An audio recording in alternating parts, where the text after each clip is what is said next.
வந்து பார்த்தோன்னா ஒரு அவேர்னஸ் வீடியோ. எனக்கே கொஞ்சம் புதுசாக இருக்குது. நான் தாடி சேவ் பண்ணுறது பார்த்தீங்கன்னா ஏதோ திடீர்னு அந்த சொல்லுவாங்க போலீஸ் கலர் அந்த மாதிரி எனக்கு கிட்ட ஃபீல் ஆகிடுச்சு. இது வந்து அதான் என்ன அவேர்னஸ்ன்னு பார்த்தீங்கன்னா,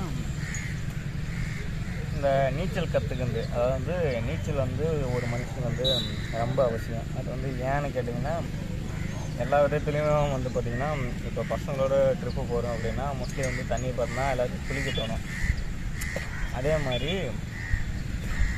மற்ற பசங்க என்ன பண்ணுவாங்க, இல்லை ஆர்வத்தில் வந்து இறங்கிடுவாங்க. அதனால் வந்து நீச்சல் வந்து ரொம்ப அவசியம். மறக்காமல் கற்றுக்குங்க. எனக்கு நீச்சல் கற்றுக்கிறது எப்படின்னா, எனக்கும் எல்லோரும் மாதிரி சின்ன வயசில் பயந்தேன்.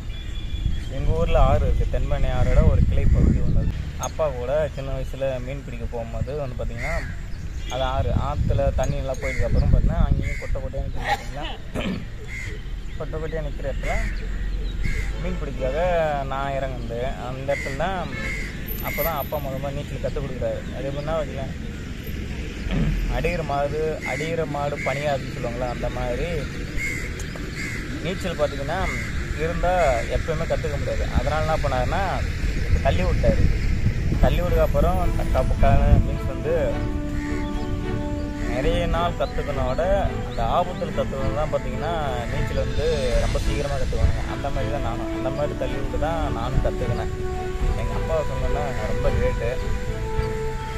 மறக்காமல் நீச்சல் தெரியாதவங்களுக்கு இது ஒரு நல்ல ஒரு வீடியோவாக இருக்கும் அப்படின்னு சொல்லிட்டு நான் சொல்கிறேன்.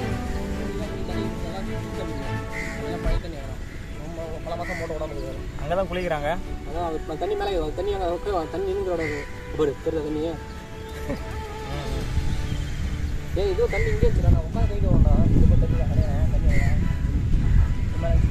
ஒரு மாட்டோம் தான் தண்ணிக்கெல்லாம் போச்சு. ஏன் ரிப்பேர்